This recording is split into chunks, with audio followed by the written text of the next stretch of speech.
আমরা কেউ কেউ বৃষ্টি পছন্দ করি, কেউ কেউ বৃষ্টিও খুব অপছন্দ করি। বিশেষ করে বৃষ্টি যখন দীর্ঘদিন পর এক পশলা বৃষ্টি আমাদের মনে শান্তি নিয়ে আসে, আবার একঘেয়ে একটানা অবিরাম বর্ষণ আমাদের মনে বিরক্তির উদ্রেক করে। তো এটা নির্ভর করে বিভিন্ন পরিস্থিতির উপরে, যে বৃষ্টি কখন কোন সময় কোন জায়গায় নামছে, কিভাবে নামছে, তার উপরে নির্ভর করে বৃষ্টির প্রতি আমাদের দৃষ্টিভঙ্গি। কখনো আমাদের ভালো লাগে, কখনো আমাদের খারাপ লাগে। তো আজকে এসো আমরা এই বৃষ্টি সংক্রান্ত কিছু ইংরেজি নিয়ে আলোচনা করব, যেগুলো আমাদের জেনে রাখাটা খুব দরকার। এই কারণেই আমাদের জানাটা প্রয়োজন যে বৃষ্টি যখন হবে, যখন কোনো বৃষ্টিমুখর পরিবেশ থাকবে, তখন আমরা এই ইংরেজি শব্দ বা ইংরেজি বাক্যগুলোকে ব্যবহার করে আমরা কথোপকথন চালিয়ে যেতে পারবো আমাদের বন্ধুবান্ধবদের সঙ্গে। তো আমরা যারা বৃষ্টি পছন্দ করি, আমরা বলতে পারি আই লাভ দ্য রেইন। আর বৃষ্টি যারা আমরা পছন্দ করি না, তারা আমরা বলতে পারি I hate the rain, I don't like the rain. Rain মানে বৃষ্টি, কিন্তু রেইন ছাড়াও বৃষ্টির আরও অনেক সুন্দর সুন্দর শব্দ আছে, যেগুলো আজকে আমরা আলোচনা করব।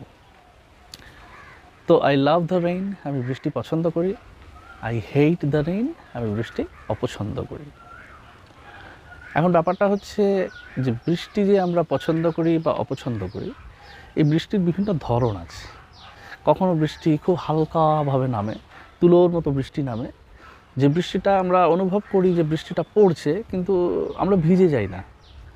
সেই বৃষ্টিটাকে বলা হয় ইলশে গুঁড়ি বৃষ্টি। বাংলায় খুব সুন্দর একটা নাম আছে, তাকে বলা হয় ইলশে গুঁড়ি বৃষ্টি। মানে যে গুঁড়ি গুঁড়ি বৃষ্টিতে গঙ্গার জোয়ারে বা নদীর সমুদ্রের মোহনায় ইলিশ মাছ ঝাঁকে ঝাঁকে এসে ডিম পাড়ে, সেটাকে আমরা বলি ইলশে গুঁড়ি বৃষ্টি। এই বৃষ্টিটা ইলিশ মাছের প্রজননের জন্য অত্যন্ত গুরুত্বপূর্ণ। কিন্তু এই বৃষ্টিটা খুব সুন্দর এবং এই বৃষ্টিটা পড়ে খুব হালকা হালকা। তো এই বৃষ্টিটাকে বলা হয় ড্রিজলিং। ড্রিজলিং ড্রিজলিং মানে হালকা হালকা বৃষ্টি।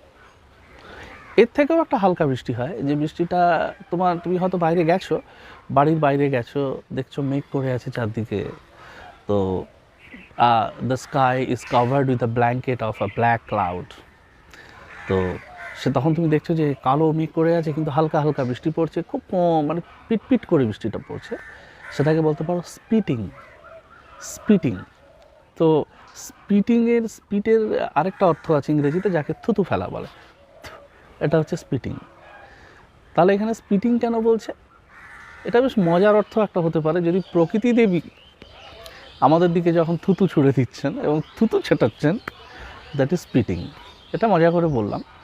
তো স্পিটিং হচ্ছে খুব হালকা হালকা বৃষ্টি, ইলশে গুঁড়ি বৃষ্টি।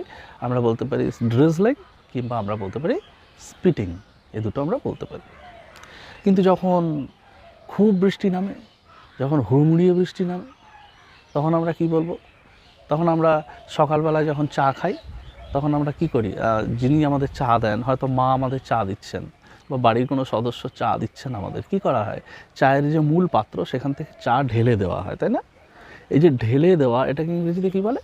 পোর করা, POUR, পোরিং। ঠিক সেই রকম প্রকৃতি দেবী বা আকাশের বরুণ দেব যখন জল ঢেলে দেয় আমাদের মাথার উপরে, তখন আমরা তাকে বলতে পারি ডাউনপোর বা ইটস পোরিং। ইটস পোরিং মানে বাইরে ঝমঝমিয়ে বৃষ্টি হচ্ছে, ইটস পোরিং, যখন ঢেলে দেওয়া হচ্ছে জল আমাদের উপরে। কিংবা আমরা বলতে পারি ইটস আ হেভি ডাউনপোর। আরও একটা সুন্দর ইংরেজি শব্দ আছে, যেটাকে বলা হয় it's coming down. Coming down মানে নেমে আসা। এই ফ্রেজাল ভার্বটাকে আমরা অনেক জায়গায় ইউজ করতে পারি বিভিন্নভাবে। এখানেও ব্যবহার করা হয়, বৃষ্টির ক্ষেত্রেও এটাকে আমরা ব্যবহার করতে পারি। আমরা বলতে পারি it is coming down, it is coming down heavily. Okay, এটা আমরা বলতে পারি। সবটাই নির্ভর করছে বৃষ্টিটাকে আমরা কিভাবে, কোন দৃষ্টিকোণ থেকে দেখছি, বৃষ্টিটাকে আমরা কিভাবে উপভোগ করছি। যদি আমরা বৃষ্টির উপর খুব বিরক্ত হই, তাহলে আমরা ঘর থেকে বেরোই না। আর যদি বৃষ্টি আমাদের ভালো লাগে বা আমাদের কোনো বিশেষ কাজ থাকে, তাহলে বৃষ্টি উপেক্ষা করেও আমাদের বাড়ির বাইরে বেরিয়ে আসতে হয়, তাই তো? এছাড়াও যখন বৃষ্টি হয়, বিশেষ করে যখন কালবৈশাখী বৃষ্টি হয়, তখন আমরা দেখি বজ্র বিদ্যুৎ সহকারে বৃষ্টি হচ্ছে, তাই না? তো যখন বিদ্যুৎ ঝলকানি দেয় আকাশে, বিদ্যুৎ চমকানো যাকে বলে, একটা প্রচণ্ড একটা রূপালি আলো হঠাৎ করে ঝিলিক মেরে ওঠে আকাশে, তাকে আমরা কি বলি? লাইটনিং। লাইটনিং। আর যখন আমরা ওই বিদ্যুৎ ঝলকানির পরেই আমরা একটা গুরুগম্ভীর আওয়াজ পাই, যে আওয়াজটা কখনো কখনো দেখা যায় যে ছোট ছোট শিশুরা, বাচ্চারা ওই আওয়াজে তার মায়ের কোলে গিয়ে ঢুকে পড়ে, সেই আওয়াজটাকে কি বলা হয়? থান্ডারিং। থান্ডারিং, তাই না? তো ড্রিজলিং, গুড়ি গুড়ি বৃষ্টি, স্পিটিং, গুড়ি গুড়ি বৃষ্টি বা ইলিশে গুড়ি বৃষ্টি, আর পোরিং মানে খুব প্রচণ্ড জোরে বৃষ্টি, আর ইটস কামিং ডাউন, জোরে বৃষ্টি, কিংবা আমরা বলতে পারি ডাউনপোর, জোরে বৃষ্টি। আর বিদ্যুতের যে ঝলকানি, সেটাকে আমরা বলতে পারি ফ্ল্যাশিং বা লাইটনিং। এবং আমরা যখন শুনি সেই শব্দটা কানে, সেই বাজ পড়ার শব্দটা আমরা যখন কানে শুনি, তাকে আমরা বলি থান্ডারিং। ওকে। আর প্রচণ্ড ঝড় এবং বৃষ্টি, বিদ্যুৎ একসঙ্গে যখন হয়, ঝড় হচ্ছে, বাইরে প্রচণ্ড বিদ্যুৎ চমকাচ্ছে এবং তার সঙ্গে মুষলধারে বৃষ্টি হচ্ছে, তাকে আমরা কি বলি? তাকে আমরা বলি থান্ডার স্টর্ম। থান্ডার স্টর্ম সেটাকে বলি। এবার আমরা যখন বাইরে বেরোই, প্রচণ্ড বৃষ্টিটা হয়তো আমাদের কোনো কাজের জন্য বাইরে বেরোতে হলো, তখন কিন্তু দেখা গেল আমরা ছাতা নিইনি বা আমাদের রেইনকোট নিইনি, because when we go out we take an umbrella, right? But if you forget to take an umbrella, what we do? আমরা কি করি? আমরা ছাতা হয়তো নিতে ভুলে গেলাম, তখন আমাদের পুরো জামা কাপড় সব ভিজে গেল। আমাদের মুখ দিয়ে, মাথা দিয়ে, গায়ের জামা দিয়ে, প্যান্ট, জুতো সব দিয়ে যখন জল ঝরতে থাকে, তখন আমরা কি বলবো? যে আমি ভিজে গেছি। তো আমি ভিজে গেছি, এটার ইংরেজিটা হচ্ছে I got drenched. I got drenched. কী বা বলতে পারি? আই গট, যখন ভিজে সপ সপ করছে জামা, প্রচণ্ড প্রচণ্ড চারদিকে জল ভিজে গেছে, গোটা কাক ভেজা যাকে বলে, বাংলা যাকে বলে কাক ভেজা ভিজে গেছি, সেই কাক ভেজা ভিজে যাওয়াটাকে বলা হয় সোকড। তাহলে আমরা বলতে পারি, খুব সুন্দর দুটো ইংরেজি শব্দ আছে। একটা আমরা বলতে পারি আই গট ড্রেঞ্চড বা আই অ্যাম ড্রেঞ্চড। এছাড়া আমরা বলতে পারি আই অ্যাম সোকড বা আমরা বলতে পারি আই অ্যাম সোকড কিংবা I got soaked. Okay, fine. I got soaked এটাকে পজিটিভ সেন্টেন্স বলা হয় অ্যাকচুয়ালি। এছাড়া আর একটা সুন্দর ইডিয়ামস আছে যেটা আমরা জানি, আমরা অনেকেই জানি, that is it is raining cats and dogs. এটা খুব সুন্দর একটা ইংরেজি। বাইরে প্রচণ্ড মুষলধারে বৃষ্টি হচ্ছে, সেটাকে আমরা ইডিয়াম যদি ব্যবহার করি, বাগধারা যদি ব্যবহার করি ইংরেজি ভাষায়, তাহলে আমরা বলি যে it is raining cats and dogs. তো ক্যাটস অ্যান্ড ডগস এটা কেন হয়? অ্যাকচুয়ালি এটার পিছনে একটা সুন্দর গল্প আছে, দুটো গল্প আছে অ্যাকচুয়ালি। একটা হচ্ছে সেই সময় প্রাচীন ইউরোপে মানুষ কী করতো? মানুষের বাড়ির মধ্যে, ঘরের মধ্যে তাদের গৃহপালিত পশুকে রাখতো, কারণ গৃহপালিত পশুরও একটা শরীরের একটা উষ্ণতা আছে। এবং আমরা সবাই জানি যে ইউরোপের ঠান্ডা প্রচণ্ড ভয়ঙ্কর ঠান্ডা। সে ঠান্ডার থেকে পরিত্রাণ পাওয়ার জন্য মানুষ কী করতো? তাদের গবাদি পশুকেও, যেটা শোনা কথা, প্রচলিত কথা, তাদের ঘরের মধ্যে রাখতো, কারণ তাদের একটা উষ্ণতাও, তাদেরকে কিছুটা, তাদের শরীরে তাদের রক্তের উষ্ণতাও কিছুটা উষ্ণতা যোগাতো। তো তারা থাকতো সমস্ত সিলিংয়ের উপরে। তো যখন খুব জোরে বৃষ্টি নামতো, তখন বাড়ির ছাদে হুড়মুড় হুড়মুড় করে আওয়াজ হতো, বৃষ্টির একটা ঝমঝম আওয়াজ হতো। আর সেই আওয়াজে গৃহপালিত পশুরা সমস্ত ভীত সন্ত্রস্ত হয়ে উপর থেকে নিচে লাফিয়ে লাফিয়ে পড়তো। আর এই নিচে যে লাফিয়ে লাফিয়ে পড়তো, সেইখান থেকেই কিন্তু আস্তে আস্তে কথাটা প্রচলিত হলো যে it is raining cats and dogs. এটা একটা লোককথা। এছাড়া আরও একটা ইডিয়াম আছে, এই ইডিয়াম ক্যাটস অ্যান্ড ডগসের পিছনে আরও একটা গল্প আছে। সেটা হচ্ছে যে ডাইনি। আমরা তো সবাই জানি ডাইনি শব্দটা শুনলেই আমাদের মনে একটা ভয়ের উদ্রেক হয়। তো আমাদের দেশীয় ডাইনি আমরা শুনেছি, আমাদের মা, আমাদের কাকিমা, আমাদের ঠাকুমাদের মুখে, যে দেশীয় ডাইনিরা গভীর রাতে জঙ্গলের মধ্যে বা কোনো উন্মুক্ত প্রান্তরে উপর দিকে পা করে, নিচের দিকে হাত করে, হাতে লণ্ঠন নিয়ে তারা কোনো কিছু অপদেবতার সাধনা করে, তাই না? এবং তারা মানুষের ক্ষতি সাধন করে। এটা আমরা যে শুনেছি, এটা চাক্ষুষ কোনোদিন দেখিনি, বা এটা আমাদের শোনা গল্প, এটা কাল্পনিক কথা। তো সেইটা এই ডাইনি প্রথা বা এই যে ডাইনি সম্পর্কে যে বিভিন্ন গল্প, এটা কিন্তু ইউরোপেও খুব প্রচলিত।